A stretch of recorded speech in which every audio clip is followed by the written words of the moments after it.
Welcome to the Magic School Bus. Welcome to the Magic School Bus. Welcome to the Magic School Bus. Magic School Bus. Welcome to the Magic School Bus. I love being here. I'm being here. I don't want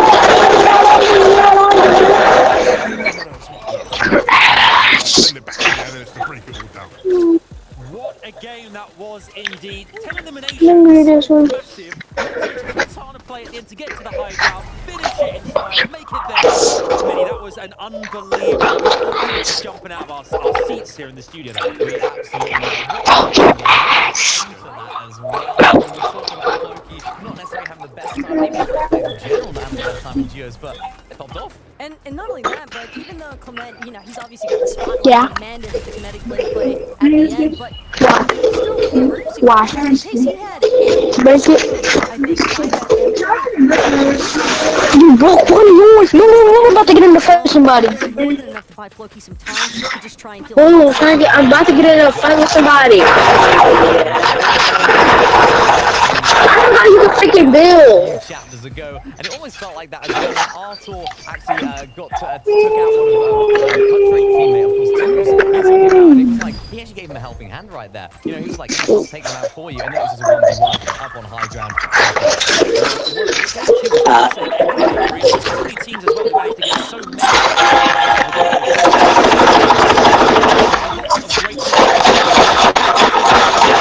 Dramatically through a victory royale, I think kind of away from the leaderboard, which I guess does because other teams can rise to the top. It really changes things up. I mean, especially for those teams that are just outside of that top 10 right now. You're sitting there looking at the top 10, but falling to victory royales, especially the ones that are already in that position, your team might just get the push-up it needs in order to actually qualify yourself. So consistency definitely still playing a factor here, but it's still on this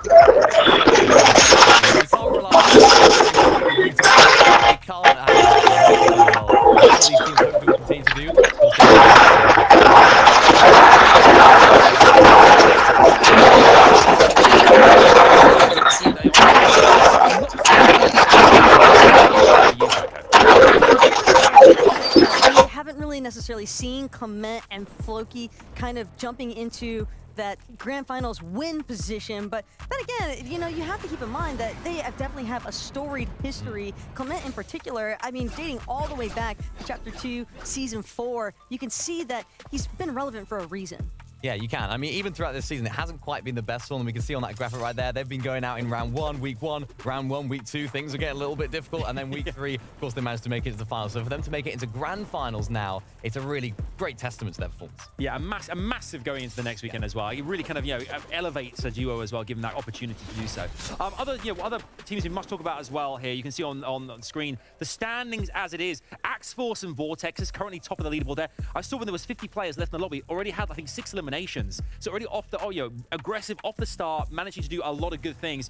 And it really puts them in great stead now. 122 points, looking real good, Himini. Yeah, they're looking really strong. And I mean, at the beginning of the show, we were talking about their high ground potential, their ability to take high ground. And I was saying they're confident, they're going into that high ground. But today, they thought, you know what, let's play consistently. I think they are trying to go for that consistent play style. And that's what they're doing in those mid-ground layers. They're not trying to do anything crazy. They're not trying to take too many risks. And I like that for this duo. But even with their consistent play style, you're still, I think, a strong opportunity for this duo to potentially surprise and kind of just sneak away with that first place finish on a lobby, because you have to keep in mind, as far as the top 10 is concerned, they've already got 11 eliminations combined between these first 2 matches, and that's kind of a clear indicator that they are still looking to challenge, I think, other teams. And when it comes down to it, I think the Axe Force and Vortexers, if they could just continue farming those eliminations, they'll definitely stay in the top 5. Crucial. I mean, elimination is now worth 4 points at this current stage. Of course, previously it was 2, so this is a huge benefit to the teams that are being a little bit more aggressive, a little bit more fraggy, because they can get extra reward for it. Yeah, indeed. Let's take a look at another team as well here. There's lots obviously to break down here.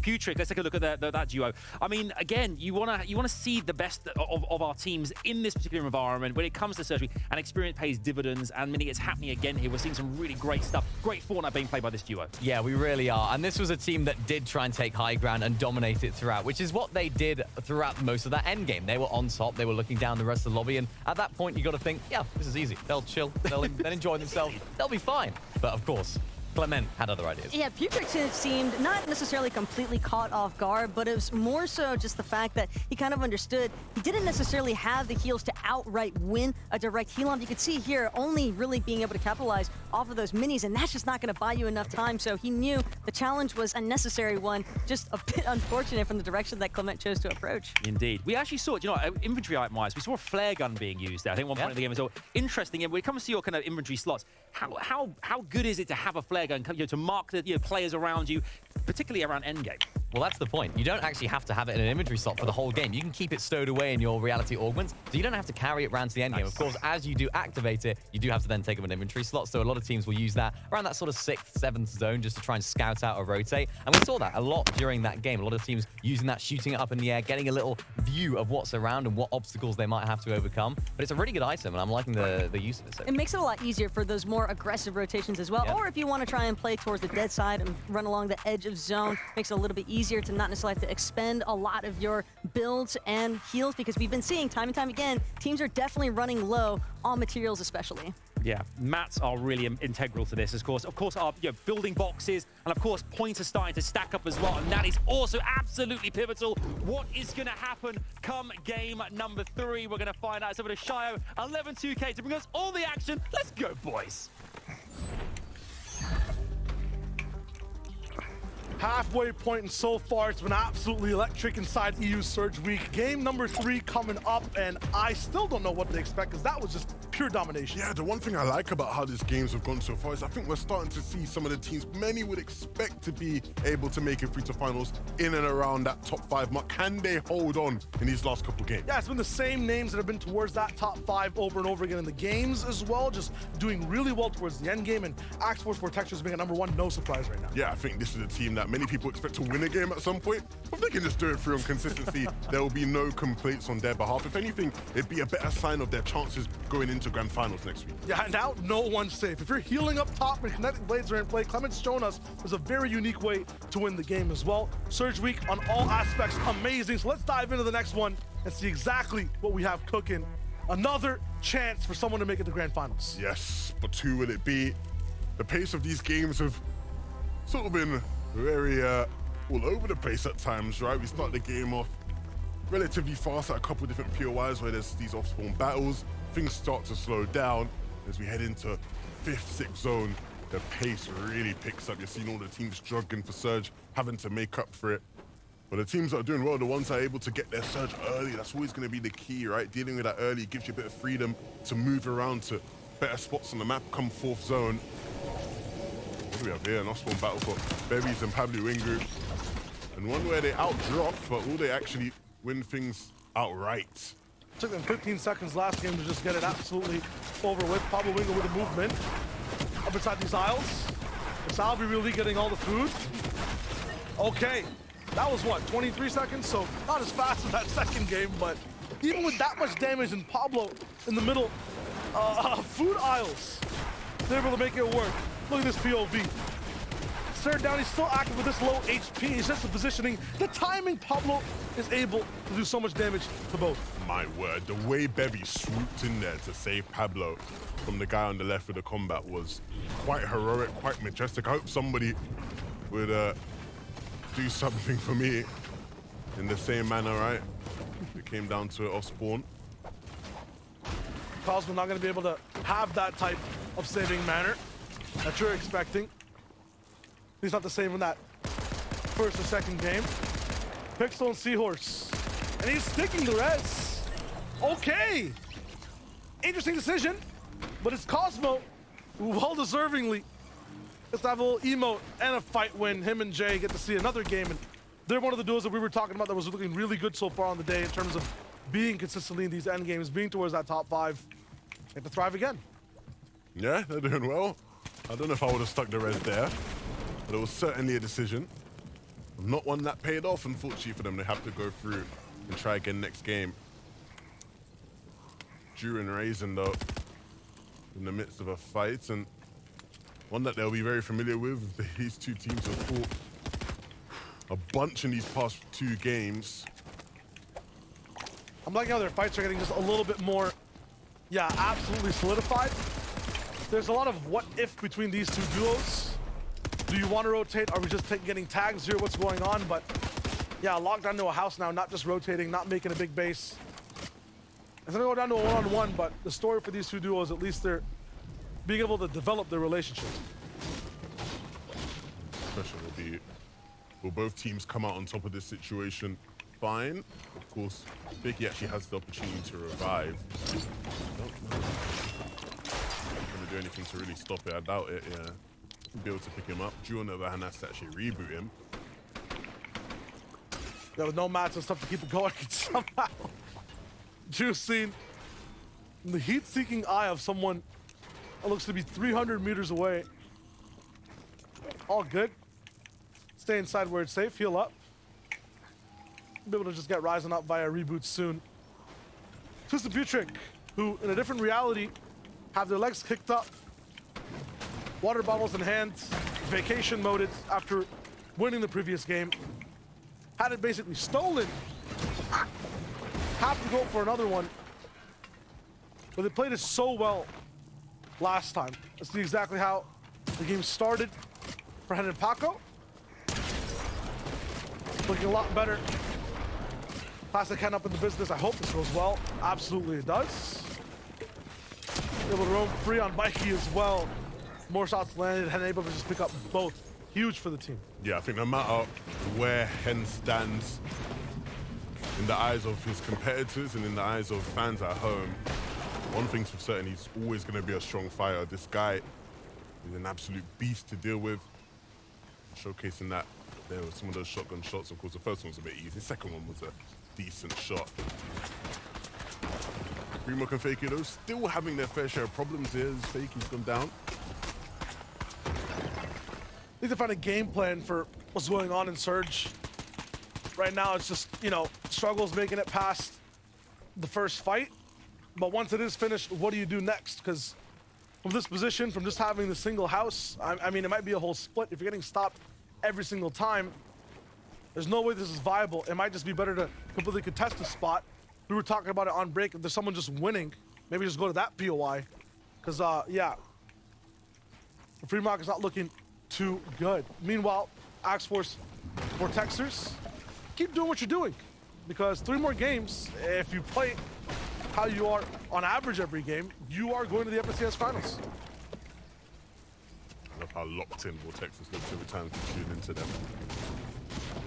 I think a lot of people questioned how good they'd be out of their spot, and I think generally they have had their fair share of struggles. Breakwater Bay is not as powerful as an area as it was last season. Of course, you ain't got the hammers like you once did. But in this lobby, that's no problem. Of course, it's not the same level of what we'll see in the grand finals. They are holding their own here. Pachawa and Kefi didn't quite have an amazing game 2, but maybe a chance for redemption. Looking to get some tags over towards these Shattered Staff teams. They're going to start to make their rotation in, and they'll be able to just sort of milk these teams for the rest of that rotation as they run in. All these guys are just going to constantly be behind them. I want that game 1 for Chawa. I want that Mega City flying in the skies for Chawa. We'll see if it's a thing. Crazy Perceived, picking up the pace as well. Usually silent. A bit too stoic. Now it's getting diabolical in their rotations. They're shooting at anything that moves immediately. Some of the switches people will have to make as they realize Surge plans might not be going to what they mapped out. Fast rotations too. A lot of the times people, from the left at least, of Anvil Square, take their time coming in the circle. They're really getting there as soon as possible now, switching it up instead of going for tags as you rotate, maybe making a base as soon as possible in circle, and then looking back to shoot. Yeah, and I think we've obviously seen how Crazy and Perceived like to play Surge, right? When they're looking to sneak around, take tags at players. If you head further and further towards the middle of the map, it gets harder to do that. You have to almost look for priority positions where you can base up, get tags. they're definitely cutting the time they spend on each duo. Gibbous and Smeki usually looking for box fights. It'll be up against JJ2 for now. Gibbous still chasing. Looking to lock this one in. This is a fight that'll go the absolute distance. Because we're almost central circle now. JJ still being chased. Gibbous is in so deep into these builds down below. It's not just these two, though, that are sharing Slappy. New Zone will come in, say that this fight is going to keep going unless one duo leaves. Smeki might elect to do that now. See Gabix following Smeki very tightly there as well with the katana, literally tracking him with his crosser to make sure he's right behind Vico and Kylie. I'm sure they would have hoped that fight could continue, so they keep taking shots over towards it. Might force them to get a bit more creative in their approach to Surge and where they find their damage. See here, just patiently waiting. Vico based up here. We've seen this game after game today. Not as fruitful so far this game. The reboot though will provide an opportunity for shots to be hit, but actually a bit of a bait. Vico getting tagged down as he peeks to take the shot at the rebooter. So really nicely done from whoever it was that was taking shots and knew that he was going to over-peak just to try to get 3 shots. Finasian Moneymaker though, strolling through now. They're a team that's been doing very well today. And they are rapidly moving in towards Slappy for this fight. They were a team that was waiting for people to move out of POIs to be able to get their damage active. But yeah, some of the changes that teams I have can't to make believe he actually took me down. We're going to pass on any opportunity, and have been one of those teams that are looking really good, especially the later these games go. Smeki finally choosing to possibly just completely leave the POI.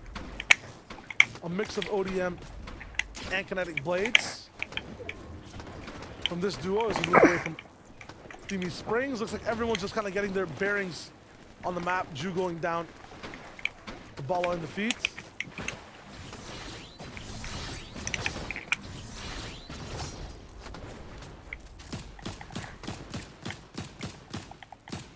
Everyone's just trying to get any scrap of any fighter box they can.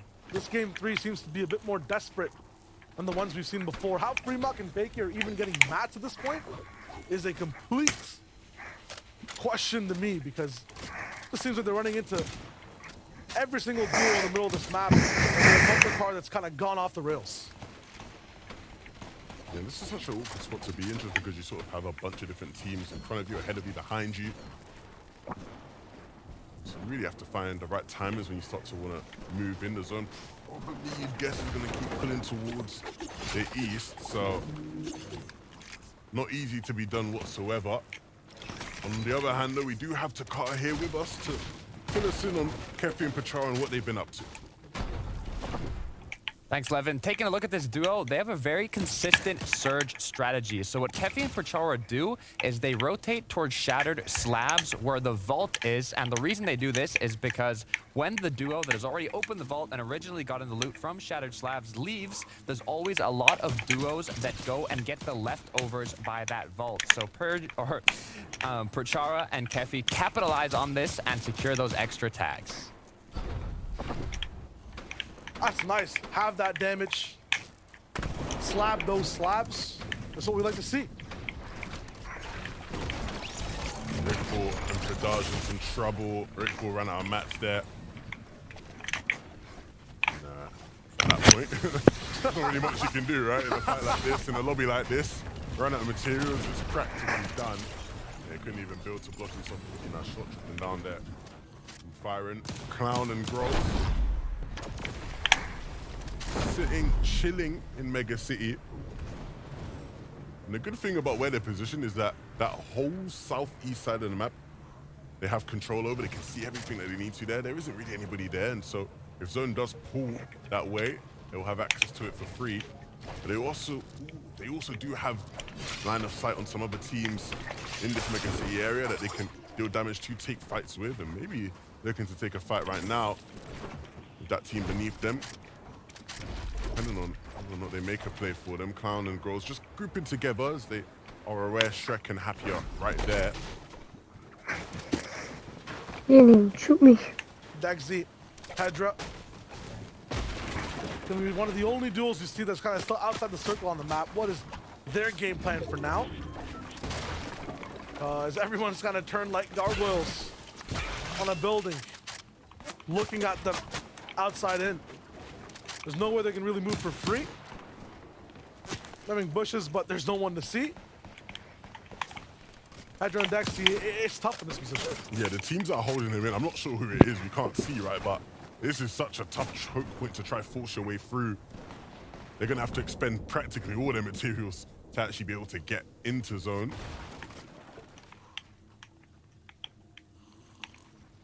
Queen. Jinx. You owe me What beverage. Beverage? Yeah, some sort of beverage. Something. A slurp juice. You owe me a slurp. Okay. That's actually high tier beverage. A mini? I can do a mini. Nah. 2 minis? Some chug splashes and you got to do. All right, 3 chug splashes. Not enough. Some is apparently different in the UK than it is in Canada. Desi and Queen, uncontested Rift Island, by the way. Yeah. Nobody even in sight, really, to even fight or challenge them for it. Really hoping that they do well off of the blessing they've got, both the island and the drop. Definitely for Chawa, I mean, we kind of saw how they were getting duos absolutely damaged down from afar. Well, this is the problem with their approach to Surge in the game, right? Of course, yes, there were plenty of Surge opportunities at the Shattered Slabs, but the timing meant that they just had to white line to zone, and you white line on this kind of zone where it pulls far east from Shattered Slabs, you're always gonna find yourself in this kind of congestion. There's gonna be so many different teams around, desperate to take fights of you. Fremont could be a free opportunity for them to sort of get a cheeky little refresh, but because it's Fremont, you'll make them work for it. Pachawa goes down, Kefi responding, and Kefi really has been on one so far today. Game 1 was so impressive. They're winning the fight. But it's not the easiest of games for them to play from this position. Kefi's fast with it though. Predictive in the fighting, knows exactly what his opponent's gonna do. Susan Pudrick, all they have to do is just replicate what happened in game number 2. We are halfway through 3 up in EU. NA is happening tomorrow. You can tune into that as well. Central is some of the best teams. Robab and Walks in Europe right now need to figure out exactly what's been going wrong in a few of these games. They have the damage, they've been inside every box fight, but it just can't quite survive towards the end. We can see here, right? Absolutely good on Surge. They choose to go towards Central 5th Zone, trying to anticipate and put themselves in the best spot to move towards 6th Zone once it pops. And so hopefully, right, a good decision like that can sort of lead to another series of good events for them, right? That sort of domino effect we will talk about. That is certainly a good spot to be in come time for 6th Zone. Arto and Combat finally making their way in all the way from the north. And actually just going to sort of base up here, 760 above the Surge threshold. Surge is certainly not their biggest worry right now. I think they are worried about if they continue to move deeper, all the different teams here who are hungry for Surge are going to have eyes on them. You see them taking shots there as well. And they actually pull zone. Very, very fortunate to do so. That's going to make their lives 10 times easier now. Yeah, they didn't have like huge bounds to get over as well. Match saved, and that's one of the most important things towards the end of the game. Walks Robab. Looking so good, position fine. You have so much Surge. What is the point of the fight? Very, very unfortunate, you could argue, because they were in zone. Where 6th Zone is right now, they were there. They decided to go more towards the center. 6th Zone pulls back to where they were, and now they get caught up in all these fights and eventually taken out the game completely. And it's Clown and Grows who are the Mega City bosses right now in this game.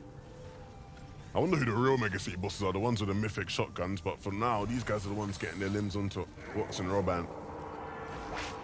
Clown and Grows are just so good at forcing fights. And in this type of format too, when you have like 700 Surge, even being Robabs and Walk, some of the most aggressive fighters, right? It's tough when you want to just stay safe.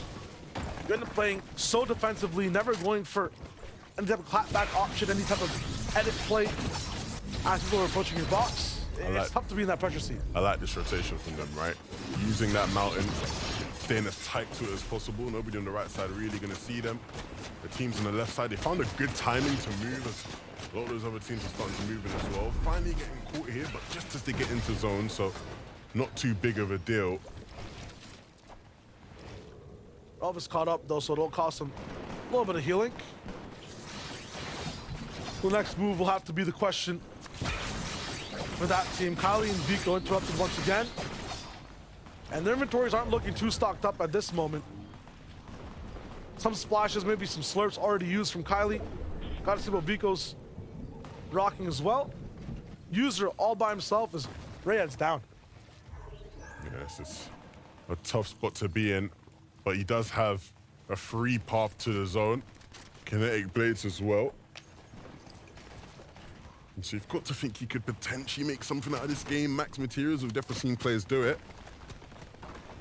Vortexers and Axe Force are going to be the hardest rotation they've had so far, but with Coop and Cade still in fights with CZB and Nipsey, they'll be able to have that free move. I don't see anything that can really get Axe Force's HP up, but they pop out the chunk splashes right as I say that.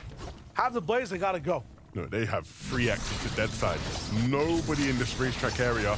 They can just keep going left. Sure, they'll take a couple tags, but very much worth the rotation. There is a team following them right above them, though. That's going to cause an issue. Yeah, he can't afford to take the tags. No. 60 HP total. They only really had 2 splashes to use. Maybe wanted to save some for the storm. But as a result, Vortex is a solo. Nipsey and CCB had the exact same idea as them, but Axe Force gets caught out as a result of it. You see, Texas is fine, and this is ideally what they both would have wanted to do together, making that kind of rotation.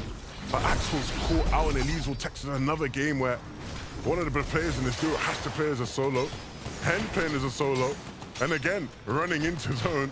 How many times do you see this? It's so funny, we see everyone having these nice dead side rotations or using the mountain. Hen just flies above everyone else with no regard for anything. Everyone just based up though is thinking about it, so his absolute decisiveness might be the reason why this rotation works so well. Yeah, and looking back, he knows those teams still need to rotate with their kinetic blade, and it's so hard to hit players in that state. You have to try to get them, more so when they're gliding through the sky than when they initially start that kinetic blade action. Somebody, though, crushed beneath his feet. Maybe an opportunity for him to steal this away from some of the other teams. They're spamming and spraying. Oh, tough spot that would be. Trying to get into zone there with everybody looking at you. Oh, no. Marco leader, unfortunately, getting bought back from their position as well. Clown and Grills, so many fights forced, but still below Search. Slurped up now. Their loadout's so good. And yeah, they are the absolute mythic bosses as well of Mega City. Grills still hitting so much, but everyone else has been so topped up on damage, not from fights, but just from tags. Them looking for these full box fights might have been their demise all along, even though they've won so many of them. But they need to keep on hunting. You can't give up yet. 20 above will give them a bit of room to be able to start making a rotation into zone, but where they land is so key because they have to keep on getting more. Moving over towards the left and still building up for height. He wants to just ping at people flying and gliding through the sky. That's his goal. The problem is he's not connected with any shots like that so far, and the chance of him doing so now seem near impossible. Again, another player slips by, another one slipping by. He can't hit anything. The best option for them may be to just land and try to take a box fight somewhere. Because taking shots at players gliding through is just too difficult. Such a cramped up place to box too. I mean, it's going to be a little bit of a safe option. They do have Mass to be able to work with, but have blocked off 180 degrees of vision where they could possibly be going for lots of beams on long range. They've kind of just forced themselves to be in conversation with 3 duos beside them, box to box. And that is where they perform. Eye drop getting absolutely bodied. That splash that actually ends up picking it up. Not enough damage even for Grolls and Clownski. Down to just 2 more strikes from Lightning. Clownski needs something here. Him and Grolls, it's over. The shot from them's onto eye drop was just a little too late.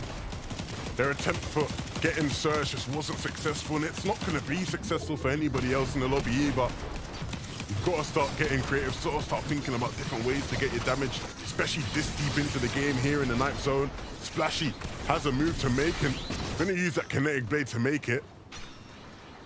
need to be absolutely decisive here. Every single duo that's successful right now is making a move as soon as the next zone ends up popping in. If you're a solo, you have that much more pressure on you. This is Butrick. We saw them for the 9th and 10th zone. Just keep it close and personal to the chest. Look at the damage coming in. Butrick, though, overstepping into the box, and it's all up to Toos now. This is the problem.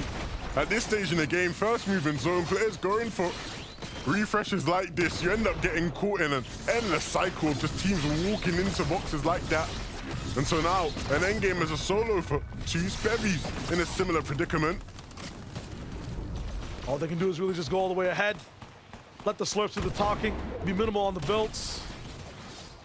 Vico, Kylie, side by side, don't look to be an absolute detriment for the moment. But still, Shambles on the mats. Really need to find something. You can see he's farming this tree. Every little helps him right now in the same game. Picks up some Cypher mats as well. Mepsi and Chexy building up high above everybody else, making sure nobody can reach your kinetic blades. That's the hope and that's the goal at least. And they can continue to make their move. The zone pulls, nobody really chopping them out. So they'll just keep building. Down the wood is what I see from Chexy though. Hardy looking to see what he can do next. Tropex on the backside, and they are going to be in the same box. Toos still surviving. Bevies might be in that same position. It's Debule who's above this box. Toos patiently waiting for something to walk into his line of sight, walk into his crosshairs, and it's not gonna come. Gonna go deep into zone now. Maybe look to try heal off from early. The winner of this game going straight towards the finals, and it might be Vico who forces out this shot, but it's not enough to stay inside the game. Bevies and Pablo side by side once more. They might have what it takes to just go through this absolute hurricane of builds and damage all around him. Bevies on the backside still just holding down the integrity of these builds. Pablo says it's time to move on though, find a new home. Still a bit higher in layers. Mapasi and Chexy though still towards the top, uninterrupted. Nobody looking at them whatsoever. A nice rotation earlier there as well. Shmeki and Gabix still moving through these zones, and they still have so many more materials than a lot of their competitors. They can continue to just tarp. Finally though, somebody chopping height. Gotta be vigilant for Shmeki though. They have so many options, but if you're gonna be lackadaisical, you might get bought. Big shot as he moves. Pablo though, his poke can do the talking too. As Steno ends up going down. Him and Bevies, an absolute powerhouse to be able to mess with, and they have control of low. We thought it was Bevies as a solo, but both of these guys still in this game. Perceive, he's looking to make magic happen, but it's not gonna be magic this time. Has to play it the next one. Pablo, Wingu, and Bevies are on a roll. They're a magnet of destruction here on the grass, on low ground. Anyone touches the earth, they get raised. Gabix too, a complete chop off of heights. Fall damage might just be enough. It's Splash that ends up going down towards the zone. Still, another solo straggling somewhere. Chexy, who gets swatted like a fly, a chop down deep inside the zone, unable for the reconnect. It's a kinetic blade that gets flown towards the sky. Gabix down. Pablo, Wingu, and Bevies trying to sign their way over to the grand finals. It's 2 shots straight towards the box. Shmeki goes down, and they look at glory. And we talked about a chance for redemption for this duo. On top of the world last major, and haven't quite reached those heights in Major 2, but finally securing a ticket back into the grand finals, and a second shot for this team to show that they are and can be a top EU team. A top EU team that's so aggressive. They did it in their Spin Storm style. One box that has access to every single angle possible of every single team, including the last one that gets chopped down. Shmeki in the box. These guys are basically telekinetic with each other, know exactly what they're thinking. Telepathic, excuse me, but they're gonna find their way straight towards the finals. Bentley's and Pablo Wingu. And then he got a mic. Last season went for them. It's even mad to think that they're here playing in Surge Week, but nevertheless, they are now A little bit younger. and a A really big little shot bit for them. older. Of course, the spots are starting to run out, but these guys trying to secure it. Yeah, they only chopped high ground that game, but also chopped up who's consistent towards the end. So see what the updates are on that. We got Adam and the boys to see what's up. Thank you very much. Yes, indeed, we do have ourselves a top-of-the-world duo right now, but courtesy of being down close to the ground, low ground reigns supreme on that one. Mini, unbelievable. I mean, a team we kind of expected could go the distance. They've done exactly that and did it with aplomb. From down low, superb to watch. We always knew they had it in their locker. They're one of those sort of teams that can pop off at the biggest moments, and they did on those mid-ground layers, doing such a good job. And I think throughout this end game, they were shambles. They had no maps in almost every single time we hopped on board with them, but they had the answers to those questions every time. And it seemed as though a really crucial refresh just came at the proper time because this duo was stacked by the time it came down to the ending moments. Because Pablo Wingu, what I loved about it, he didn't even have mythic munitions, but Famous man, Flacco Flamin, with the booty hair, with the booty man, refusing to let any duo try to actually take advantage of being on high ground, kind of understanding, hey, if we're running low on builds, we're probably not the only ones. I actually love that there as well. Gabix just dropped inside of the box, and they were like, you know what, let's just get him in there, take him out. It's a 1v2 situation, easy touch. Yeah, indeed. 12 eliminations, though. I mean, we're seeing, like, you know, this team have managed to do superbly well to continuously put points on the board today, but now they're all stripped away because they automatically progress, which is, you know, incredible to see. And I'm sure the rest of the leaderboard are very excited that they're not there anymore. Gives them an opportunity to do that. Let's take a look here as well at some stats coming in from Pablo Wingu. Again, you know, a player we've known so well and has done so many things in the Fortnite space, and again, continuing to deliver on that promise he always makes us. Yeah, especially when you consider that for week 3, it seems as though this duo just kind of might have struggled with the initial style of the competitive meta the first 2 weeks, but the development of being able to actually tackle more of that aggressive play style has really just molded them into this kind of hyper-fixated sensation at the end. Absolutely. We've seen them not had the best season at a little bit. finals in week 1. Yo, Brendo, or They made it in week 3. Solid performance. Hopefully they can continue that momentum into Grands. Yeah, well, they can certainly really turn things around now they're in grand finals. This is how the leaderboard now looks after... you're trying to act like you're not out, We bro. can see here that right now, Future, we talked about these guys just after the last game number 2 here. Now top of the leaderboard, 150 points, 10 points in the lead, 30 points between them, and 6th position wouldn't qualify right now. You know, 2 games left to play, 30 points. Gotta give me fresh click. If a team pops off in game number 4. I mean, speaking of pop-off, Gabix, Schmecky, what a performance those guys. Moving up 23. A little Now making their bit. way into the top 4. They're just shoving everyone else out of the way. And Actually smells like rain. And they enjoyed themselves in this endgame, Taka. Yeah, it seemed as though, in particular, they really just didn't question where their next move was. It just seemed as though they had so much confidence, and a big part of that also credited towards the kinetic blades, because it was quite difficult to actually deal with trying to take them off of that high ground initially, because it just bails you out so easily, because the moment your build gets chopped, well, you're still up in the air, you're still not having to deal with fall damage of any kind, and I just really appreciate the fact that they understood that, hey, if we have the loadouts to our advantage, we might as well utilize it. Was that 2 games in a row they're on height now? They haven't quite found the formula for winning on high ground. They're 2nd place.